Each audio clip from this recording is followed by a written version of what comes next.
زبيتاوي عمت مهراف حموشته مفتحن دقفن نقدايات زبيتاوي عمت كبرات سمعتي هرز حلفة 4 معرفات انتاينت زبيتاوي عمت بذكتاتن تنكتاتن كومون ساريناتو رينا خلنا أبزام نعرف زيادة ما مفتحن دقفن نقدايات زبيتاوي عمت كنملكت هنا سناي مكتتال زبيتاوي عمت ننويح اوان مزغتسل اتي قداي اتي تسلام هيوت وداتها زيبلو كوينو كسمعو يخيل ايو يخون امبر كمتي دحري نويحن تسلامن ليتي وقحتا مسعبو زيترف كاب عنكيل عمت تلايقا نابو حسن سلاماون هيوت مسققالون زكال هيو زبيتاوي عمت ننويح اوان ناي أعمرون هكالن ناتسنت نايتي قداي منزيعو أب تحتي بارنت اتي حماتسي نثنبرو زكالس ميلا هيو انتغونا اتي قداي سنسلت بارنت اتي حماتسي بنتيسو بحدش مننتن هيوتن قرزو حدش كودنا هيوت نخجمر كل جزيه تسفع هلو زا معرف ازياء قداي كابتي چوكواني عنكل زبيتاوي عمت زملتولو ميلاتات سفيحو كدسسوم هي هزي ناي سقاي سنسلت نمبتاس زقبر كالسي بهاندلت زمت تعمر زي كونس بوتنن بتبعاتن زهنت مسرح ايو اتي زعالي بدهو نتي اوشتي غزاز فتسام حسام نمشفان زقبرو ناي حاسوت مسمساتن منالبات كغير ايو زولو ناي تسفا مقرات حساباتن وقاد ايو اتي قداي نتي زوردو زلو بدل نور هايكونن ايلو بمقبالن ننبسو كابناي حاسوت تسفاتاتن ممخنيتاتاتن نأمان بمقرات قدامي سقومتو يجمر هبزا معرف زيا نزي قدامي سقومتي هابريحنا كنريو إنا بتوساخي أوشت زا معرف زيا قدايات بغمي مستيراونت زحلوه ناي دحنت مدب كمزوتو لاتي محبرة سباوي ناي مستير مقارجة غريدوم كميجيروم حاجز كمزحتو كم اون بحقاوي مقدتات تتكيموم مسلومن دحنناتومن خمي كم زرقاقوتو زرزر كنريو إنا كابزي حليف دما اتي عمت زملو ركب حنسا مستبتس تقداي بخمي كتباوي عامي تسالتالو زتسبر رأسات عمانتو اندقنا زان تسالو كم اون سلام زسفنو حديش نابرا زجمرلو قبراوي سجنتات ببنوس عرستي تخفافيلو كاريبو هلو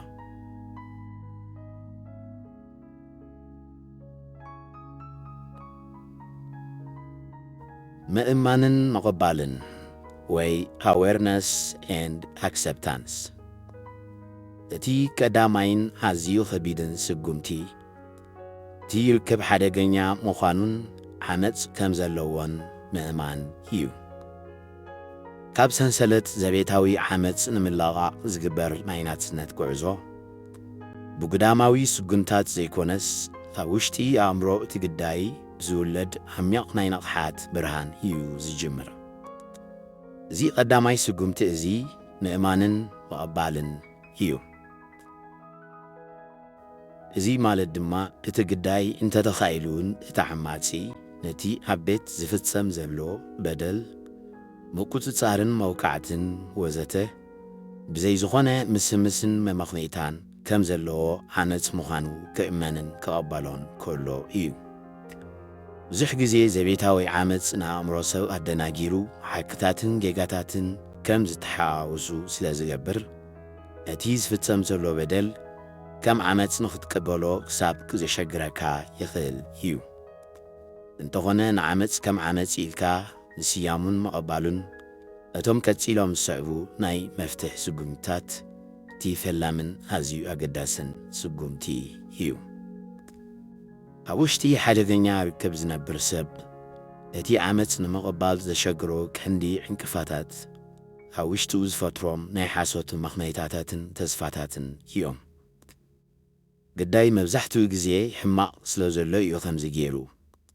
ناي سلزفكرني سلزغنايو زين تسرتر ليزلو دهان حدا معلتي كغيريو نادلن نوسو كتالل يفتن زينا يا مرومة كلاخري سلتيزي التي عماتي زيادة عدل بمعب التي عمت عن كل ننوي حوان كم زغتسل يقبرو البدل التي عماتي مخنطات جيركام شفان كمتي أبوتات زمسلوه حواء قسلو حواء فوسو كم زتبعله نتقصلي زبيتاوي عمت قلت فوسي كيركب شفان يو سدزي مأمان مالت نزوم كلهم صورات مخنيتاتات أرجيسكا حمت بزغوانا يخون مخنيات قبول كم زي كونه انجنزاب مالت يو كابزي بتوساخي مقبال مالت كالا حدا كبير سنا أمراوي تصور نسبار مالت يو نسودو ما اتي ناي بدلنيانت سميت يو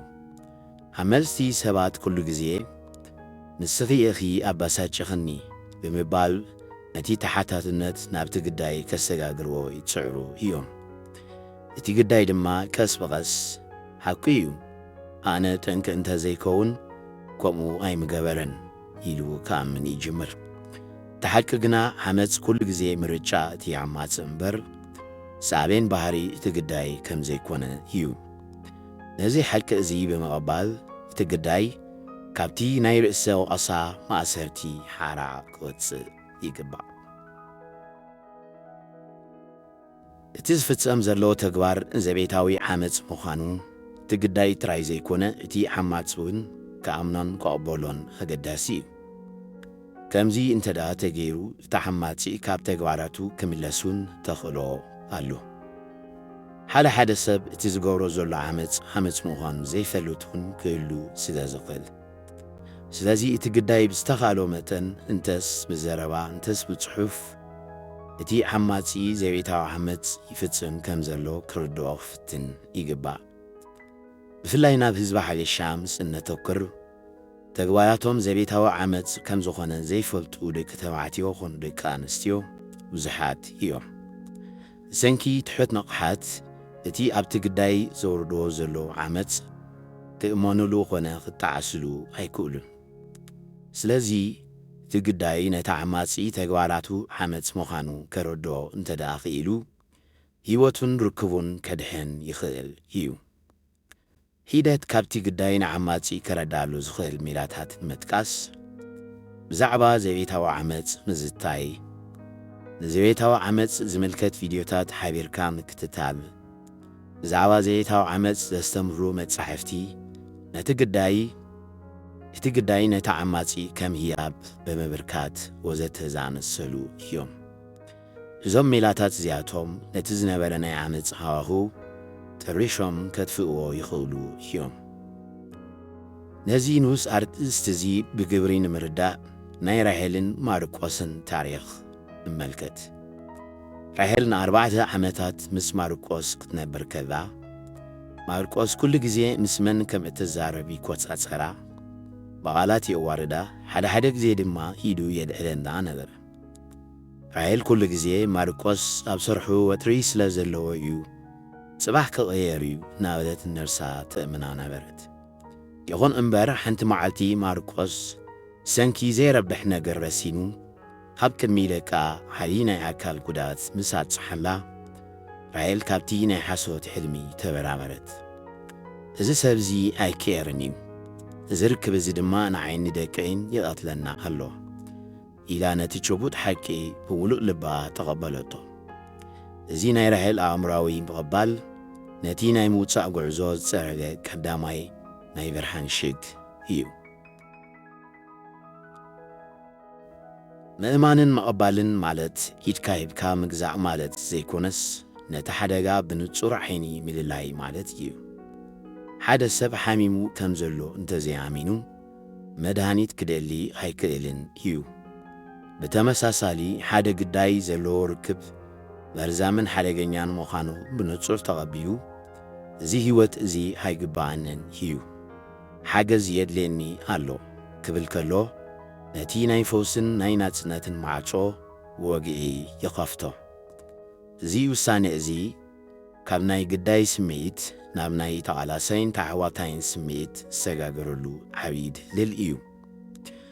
እቲ ግዳይ ነቲ ህልው ኩነታት ዓመፅ ምስ ተቐበሎን ምስ ኣመነሉን ነቲ ኩነታት ከም ዘለዎ ንዓማጺ ከረድኦ ፈቲኑ ዓማጺ ጌጉ ተረዲኡ ካብ ዓመፁ እንተዳ ተመሊሱ እቲ ዝበለጸ ፍታሕ እዩ። ዓማጺ ካብ ጌጋኡ ክምለስ ፈቓደኛ እንተዳ ዘይኮይኑ ግን ግዳይ ናብቲ ካልኣይ ስጉምቲ ክሰጋገር ኣለዎ። እቲ ካልኣይ ስጉምቲ ናይ ድሕነት መደብ ምውጻእ እዩ።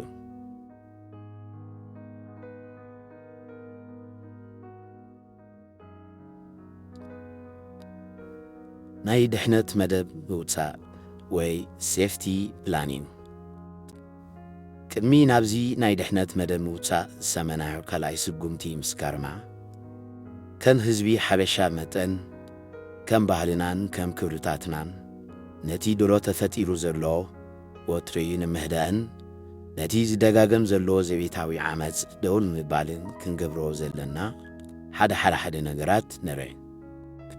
ብሓፈሻ ባህልን ክብርታትን ምዕራባውያን ካብቲ ናይ ምብራቃውያን ኣዝዩ ዝተፈለየ እዩ። ካብ ምብራቃዊ ብፍላይ ድማ ካብ ሓበሻ ዘለዎ ባህልን ክብርታትን ዓቢኻ ናብ ምዕራባዊ ዓለም ምስ እትስደድ ክልቲኡ ባህልታትን ክብርታትን ኣብ ህይወትካ ይጋጭዎ እሞ ኣሸጋሪ ይኸውን። ኣርስትና ናብ ዘቤታዊ ዓመፅ ብምጽባብ እዞም ክልተ ባህልታት ከመይ ክጋጭዎ ከም ዝኽእሉ ንመልከት። ኣብ ሓደ ብሓበሻ ሰብኣይን ሰበይትን ዝቖመ ስድራ ቤት ዘቤታዊ ዓመፅ ምስ ዘጋጥም ተቐዳዲምካ እቲ ዝኸውን ዘሎ ነገር ሰብ ምምኻር ወይ ናብ ፖሊስ ጥርዓን ምቕራብ ኣዝዩ ኣሸጋሪ ነገር እዩ። እቲ ሰብኣይ ይኹን እታ ሰበይቲ ነቲ ነገር ዓቢጦሞ ይኸዱ፣ ምስ ግዜ ባዕሉ ክፍትሓሎም ድማ ይጽበዩ። እዚ ዝገብሩ ድማ እቲ ዝመጽሉ ባህልን ሕብረተሰብን ስለ ዝሰክፎም ሃይማኖታዊ ሓላፍነት ስለ ዘለዎም ቁጠባዊ ጽጋተኛነት ወዘተ ዝኣመሰሉ ምኽንያታትን እዮም። ብኣንጻሩ እቲ ምዕራባዊ መንግስቲ ኾነ ባህሊ እቲ ግዳይ ብዛዕባ እቲ ዝወርዶ ዘሎ ጽገም ንዝሕግዝዎ ሰባት ወይ ኣካላት ክዛረብ ወይ ናብ ፖሊስ ትርዓን ከቕርብ እዩ ዝጽብዕ።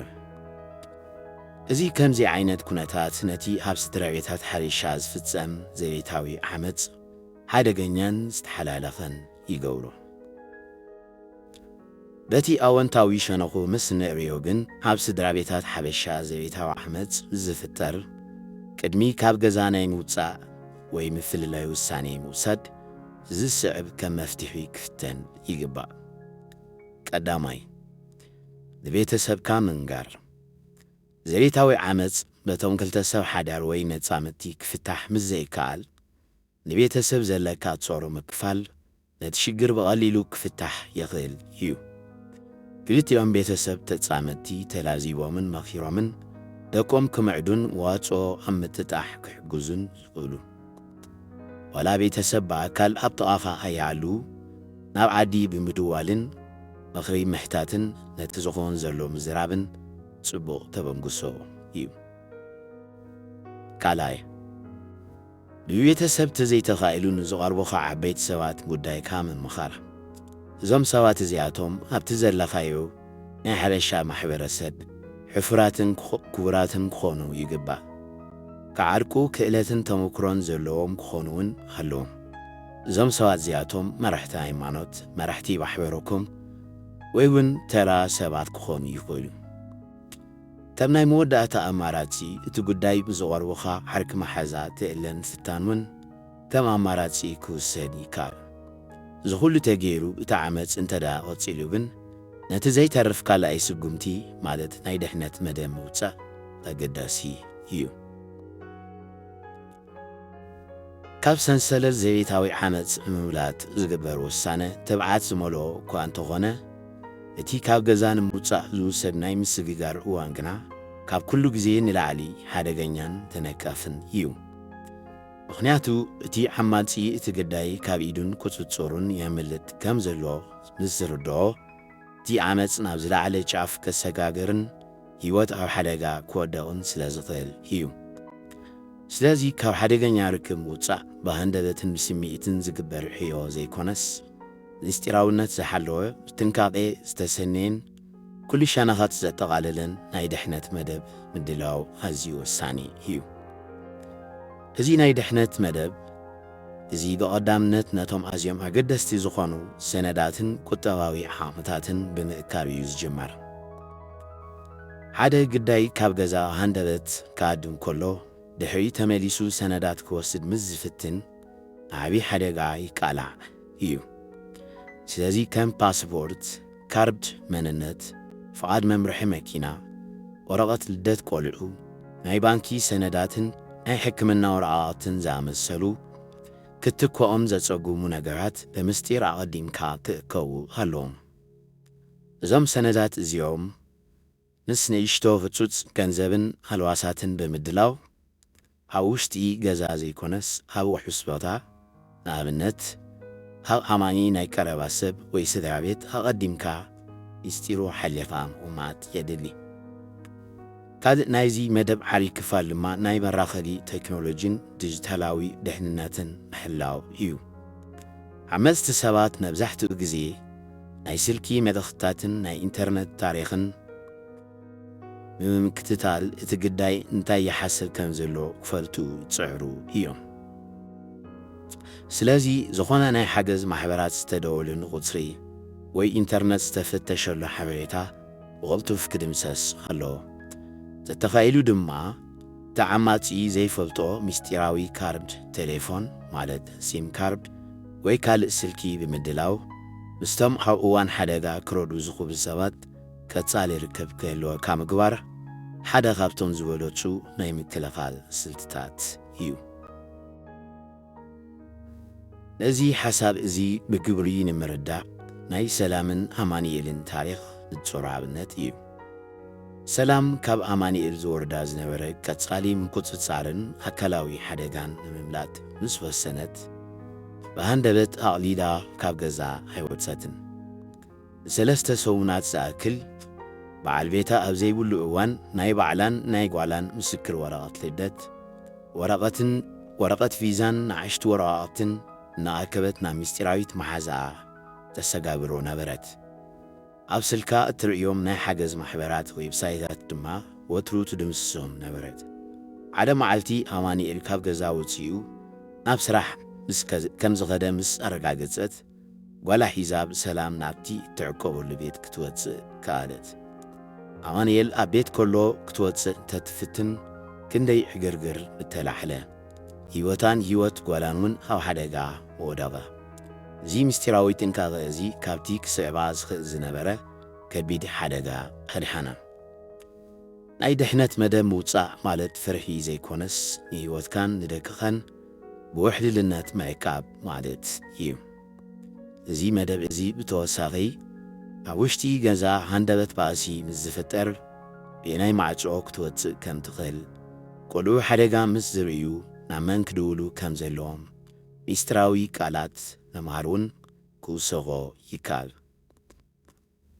ሓመፅ ሃንደበት ክመጽእ ከሎ ኣእምሮ ብሰንኪ ስምባደ ክሰርሕ ስለ ዝጽገም እዚ ኣቐዲሙ ዝተዳለወ መደብ ከም ናይ ህይወት ኣድሕን መገዲ ብምዃን ግዳያት ብሰላም ናብ ተቐጻሊ ናይ ሓገዝን ፈውስን ምዕራፍ ክሰጋገሩ ዓብዪ ድልድል የኾኖም።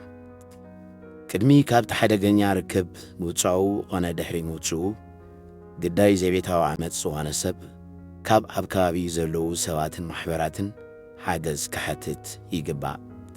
ቀፂልና ነዚ ብዝምልከት ማሕበራውን ሞያውን ደገፍ ምንዳይ ኣብ ትሕቲ ዝብል ኣርእስቲ ዝቐረበ ትሕዝቶ ንመልከት።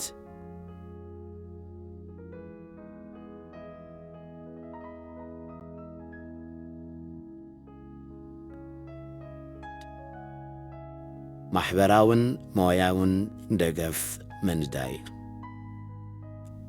ካብ ሰንሰለት ዘቤታዊ ዓመፅ ተላቒዕካ ናብ ሓድሽ ህይወት ምስጋር ዝግበር ቃልሲ ንበይንኻ ብምስጢር ክትሰግሮ እትኽእል ጻዕሪ ኣይኮነን። ሓመፅቲ ሰባት ንግዳይ ንምቁፅጻር ዝጥቀሙሉ ሓደ ካብቶም ዝዓበዩ ስልትታት ካብ ማሕበረሰቦም ካብ ስድራ ቤቶምን ካብ ይዕረፍቶምን ብምንጻል ደይኖም ከም ዝተርፉ ምግባር እዩ። እቲ ግዳይ ንበይኑ ምስ ዝኸውን ሓይሊ ከም ዘይብሉ ስለ ዝስምዖ ነቲ ኣብ ልዕሊኡ ዝግበር ሓመፅ ተገዲዱ ይቕበሎ። ስለዚ ነቲ ናይ ስቕታ መጋረጃ ቐዲድካ ኣፍካ ኸፊትካ ማሕበራውን ወያውን ደገፍ ምንዳይ ንሓይሊ ዓማጺ ዘዳኽምን ንግዳይ ድማ ካብቲ ዓመፅ ንኽናገፍ ዓብዪ ኣፍ ደገ ዝኸፍትን እዩ። እቲ ቀዳማይ ናይ ደገፍ መስመር ካብቶም እሙናትን ናይ ቀረባ ሰባትን ዝርከብ ማሕበራዊ ደገፍ እዩ። እዚ ማለት ንወለዲ ሓደ ብልቢ እተኣምኖ ናይ ስድራ ቤት ኣባል ዓርኪ ወይ ጎረቤት ኣብ ውሽጢ ገዛ ዝካየድ ዘሎ ሓቂ ብንጹር ምግላጽ ማለት እዩ። ብዙሕ ግዜ ግዳያት ሰባት እንታይ ክብሉኒ እዮም ወይ ስድራ ቤተይ ከይጭነቖ ብምባል ቃንዝኦም ይሓብኡ እዮም። ይኹን እምበር ሓቀኛ ጸገምካ ንዝርድኡልካ ሰባት ንክፋል ካብቲ ንበይነይ እየ ዝብል ከቢድ ስነ-ኣእምራዊ ጾር ሃራ ይውፅእ። እዞም ናይ ቀረባ ሰባት እዚኣቶም ኣብ እዋን ሓደጋ ዕቑባ ብምሃብ ቁጠባዊ ሓገዝ ብምግባር ወይ ድማ ብሞራል ብምሕያል ዓብዪ ተራ ክጻወቱ ይኽእሉ። ማሕበራዊ ደገፍ ጥራይ ግና እኹል ዘይኮነሉ እዋን ብዙሕ እዩ። ስለዚ ምስኡ ተደሚሩ ሞያዊ ደገፍ ዘድሊ። ሞያዊ ደገፍ ዝበሃል ነቶም ንጉዳያት ዘቤታዊ ዓመፅ ብልዑል ፍልጠትን ምስጢራውነትን ክሕዙ ዝተዳለዉ ትካላት ንኣብነት ናይ ደቂ ኣንስትዮ ማሕበራት፣ ናይ ዕቑባ ማእከላት፣ ማሕበራዊ ሰራሕተኛትን ውካስ ማለት እዩ። እዞም ትካላት እዚኦም ንግዳያት ዝኸውን ምስጢራዊ መዕረፉ ቦታ፣ መግቢ ከምኡውን ናብ ሓደሽቲ ናይ ስራሕ ዕድላት ዝመርሕ መገድታት የሳልጡ። ካብዚ ሓሊፉ ድማ ነቲ ኣብ ውሽጢ እቲ ርክብ ዘጋጠመ ናይ ሕጊ ሕቶታት ንምምላስ ብነፃ ዝጣበቑ ጠበቓታት የዳልዉ። ነዚ ሓሳብ እዚ ብጭቡጥ ንምርዳእ ናይ ምስግናን ናይ ቀረባ ዓርኩ ሳህለን ታሪኽ ንመልከት። ምስግና ካብ በዓልቲ ቤቱ ብቐጻሊ ዝወርዶ ዝነበረ ስነ-ኣእምራዊ ውርደትን ቃላዊ ዓመፅን ሰንኪ ማሕበራዊ ሕፍረት ንማንም ክነግር ዘይመረፀን። ቀስ በቐስ ግና ርእሰ ተኣማንነቱ ተደቒሱ ካብ ስራሕ ክሳዕ ዝበኩርን በይኑ ክሳዕ ዝዛረብን ኮነ። ሓደ መዓልቲ ነቲ ናይ ሕፍረት ማእሰርቲ ስኢሩ ንእሙን ዓርኩ ሳህለ ኩሉ ዘጋጥሞ ዘሎ ነገር ነገሮ።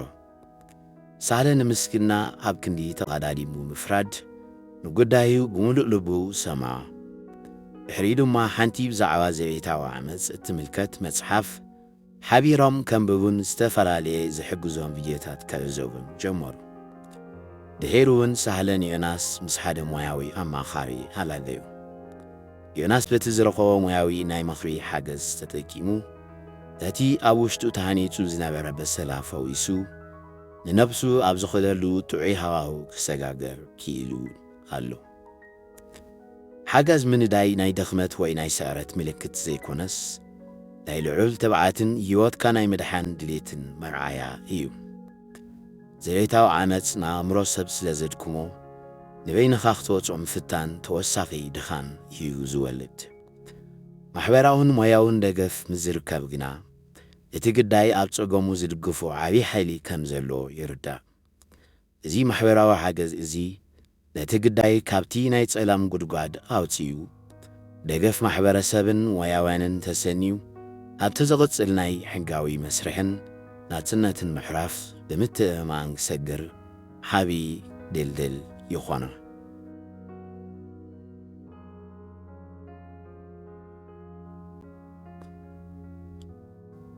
ሕጋዊ ዕቑባ ወይ ሌጋል ፕሮቴክሽን።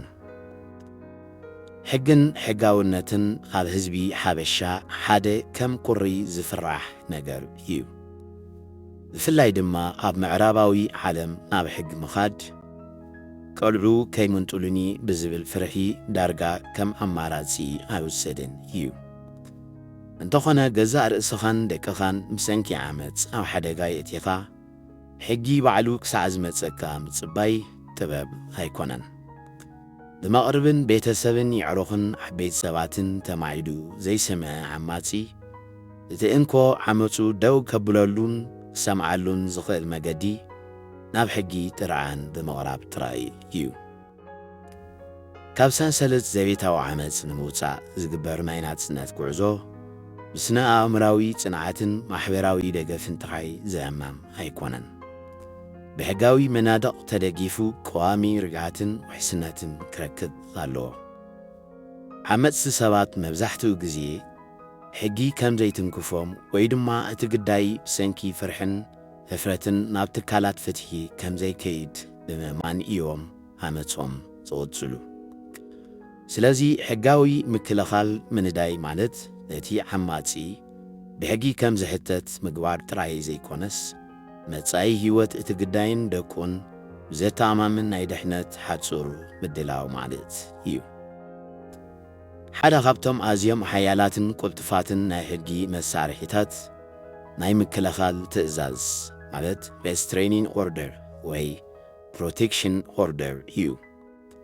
እዚ ትእዛዝ እዚ ንቤት ፍርዲ ዝወሃብ ኮይኑ እቲ ዓማጺ ናብቲ ግዳይ ሰብ ናብ ዝሰርሓሉ ቦታ ወይ ቆልዑ ናብ ዘምህረሉ ቤት ትምህርቲ ብእግሪ ይኹን ብስልኪ ንኸይቀርብ ብንጹር ዝኽልክል ሕጋዊ መምርሒ እዩ።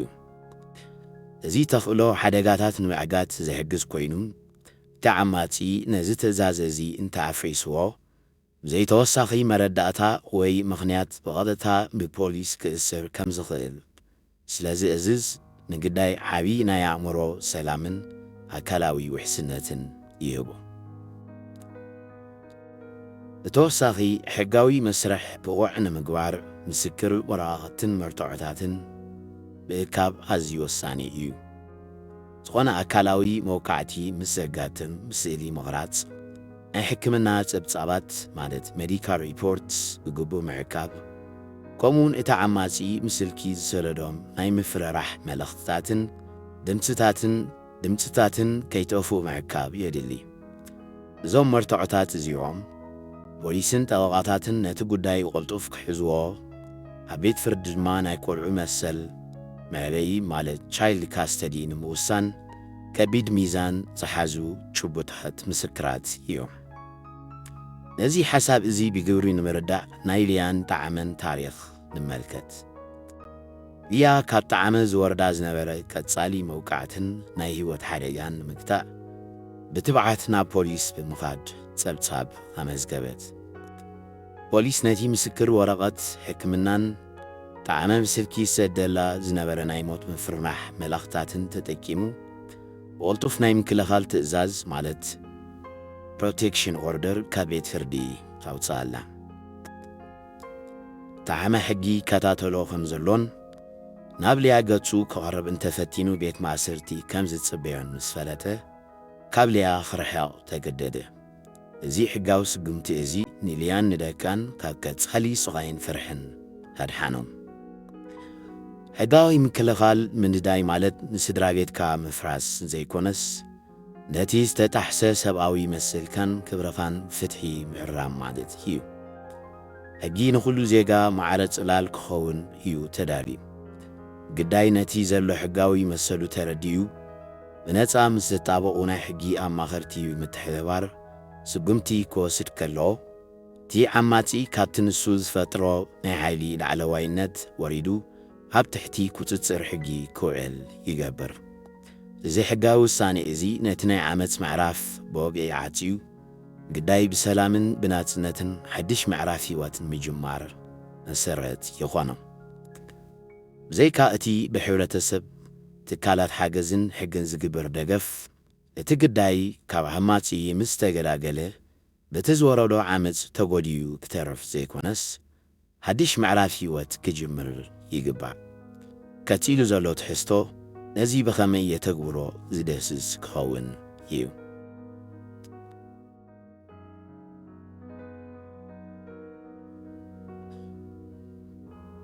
ነፍስኻ ዳግም ምህናጽ ወይ healing and rebuilding ካብ ሓደገኛን ሓማጽን ርክብ ሰላም ውጻእ ጥራይ እኹል ኣይኮናን። እቲ ናይ ሓቀኛ ናጽነት ጉዕዞ ዝፍጸም ነፍስኻ ዳግም ብምህናጽን ካብቲ ዝሓለፈ በሰላ ብምሕዋይን እዩ። ዘቤታዊ ዓመፅ ንኣካል ጥራይ ዘይኮነስ ንመንነት ንርእሰ ተኣማንነትን መንፈስን እቲ ግዳይ እዩ ዘዳኽሞ። ስለዚ እቲ ርክብ ሓንሳእ ምስ ተበጠሰ እቲ ግዳይ ሰብ ነቲ ኣብ ውሽጡ ተሃኒጹ ዝነበረ ናይ ፍርሕን ሕሰምን መንደቕ ኣፍሪሱ ሓድሽ ናይ ሰላምን ርእሰ ዋንነትን ህይወት ክሃንጽ ይጅምር። እዚ መስርሕ እዚ ናይ ግዜ ናይ ትዕግስትን ናይ ዓሚቕ ርእሰ ተገዳስነትን ውፅኢት እዩ። እቲ ቀዳማይ ናይ ፈውሲ ስጉምቲ ካብቲ ነዊሕ እዋን ተጻዒሞ ዝነበረ ናይ በደለኛነት ናይ ውርደትን ስምዒት ሓራ ምውጻእ እዩ። ዓመፅቲ ሰባት ንግዳያት ዝኹሉ በደል ብሰንኪ ጌጋታትካ እዩ ዝመጽእ እናበሉ ስለ ዝነግርዎም ግዳያት ምስ ፈትውን ኣነ ጠንቁ እንተዘይከውን ነይረ ዝብል ናይ ርእሰ ወቐሳ ስምዒት የሳቕዮም እዩ።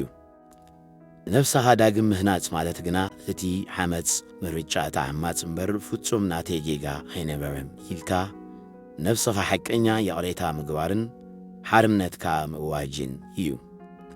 ነዚ ሓቂ እዚ ምቕባል ነቲ ዝተሰብረ ርእሰ ተኣማንነት እንደገና ንምጽጋን ዓቢ ሓይሊ ይኸውን። ነዚ ተኣሳሲሩ ቅጦባዊ ናጽነት ምፍጣር ካልእ ናይዚ ዳግመ ህንጻ ህይወት እቲ ግዳይ ሃይረቓሒ እዩ። ብዙሓት ግዳያት ነዊሕ ዓመታት ብገንዘብ ጽግዕተኛታት ኮይኖም ስለ ዝጸንሑ ንበይኖም ህይወት ክመርሑ ከለዉ ፍርሒ ይስምዖም እዩ። ሓድሽ ናይ ሞያ ትምህርቲ ብምጅማር ስራሕ ብምንዳይ ወይ ድማ ናይ ባዕልኻ ንእሽቶ ትካል ብምኽፋት ቅጦባዊ ዓቕምኻ ምሕያል ግን ርእሰ ተኣማንነት የርክብ። ሓደ ሰብ ብባዕሉ 5 ሳንቲም እውን ትኾን ኣታዊ ገይሩ ህይወቱ ክመርሕ ከሎ ብገዛእ ርእሰይ ክነብር እኽእል እየ ዝብል ሓቀኛ ናይ ናጽነት ስምዒት ኣብ ውሽጡ ይዓቢ። ነዚ መስርሕ እዚ ብግብሪ ንምርዳእ ናይ ሳሌም ታሪኽ ንመልከት። ሳሌም ካብቲ ዓማጺ በዓል ቤታ ምስ ተፈላለየት መጀመርታ ወላ ሓንቲ ተስፋ ከም ዘይብላ ኮይኑ ተሰምዓ። እዚ ድማ ብሓንሳ እናሃለዉ በዓል ቤታ ይሰርሕ ንሳ ድማ ቆልዑ ሒዛ ኣብ ገዛ ትውዕል ስለ ዝነበረት እዩ። ይኹን እምበር ተስፋ ከይቆረፀት ፋሕተተር ክትብልን ስራሕ ክትሓታትትን ጀመረት። ናብ ሓደ ናይ ደቂ ኣንስትዮ ማሕበር ብምኻድ ናይ 2 ዓመት ናይ ስፌትን ዲዛይንን ሞያዊ ትምህርቲ ተማሃረት። ትምህርታ ምስ ወርደት ድማ ብሓገዝ መሓዙታ ናይ ባዕላ ንእሽቶ ናይ ስፌት ድኳን ጀመረት። ሎሚ ሳሌም ናይ ባዕላ ኣታዊ ዘለዋ ንደቃብ ሰላም እተዕቢ ርእሰ ተኣማንነታ ኣዝዩ በሪኽ ሓያል ሰበይቲ ኮይና ኣላ። መጻኢኣ እውን ብሩህ እዩ። ነብስኻ ዳግም ምህናጽ ማለት ነቲ ዝሓለፈ ቓንዛ ሙሉእ ብምሉእ ምርሳሕ ማለት ኣይኮነን። እቲ ቓንዛ ንመጻኢ ህይወትካ ክውስኖ ከም ዘይፍቀድካሉ ምርግጋጽ ማለት እዩ። ግዳያት ካብቲ ናይ ስቓይ ህይወት ወፂሖም ንነብሶም ክብሪ ክህቡ ኣለዎም። እቲ ዝነበሮም ናይ ግዳይ መንነት ተቐይሩ ናብ ተቓላሳይን ተዓዋታይን ታሪኽ ክሰጋገር ይግባእ። ሕዚ ዳግመ ህንጻ እዚ ውልቀ ሰብ ጥራይ ዘይኮነስ ነቶም ኣብ ጽላል እቲ ሰብ ዝዓብዩ ቆልዑን ጥዕናን ፍቕርን ዝመልኦ ሓድሽ ናይ መጻኢ ውርሻ የረክቦም። ክቡራት ሰማዕቲ፣ እዚ ክትከታተልዎ ዝጸናሕኩም ትሕዝቶ መፍትሕን ደገፍን ንግዳያት ዘቤታዊ ዓመፅ ኣብ ትሕቲ ዝብል ኣርእስቲ ዝተዳለወ 5ይ ምዕራፍ ናይቲ ዘቤታዊ ዓመፅ ብዝብል ኣርእስቲ ዝቐርብ ዘሎ ተኸታታሊ ትሕዝቶ እዩ። ኣብ ዝቕጽል ምዕራፍ ኣብ ሓቀኛ ፍጻሜታት ኣብነታት ዘቤታዊ ዓመፅ ኣብ ትሕቲ ዝብል ኣርእስቲ 6ይ ምዕራፍ ክቐርብ እዩ። ሳብ ሽዑ ሰላም።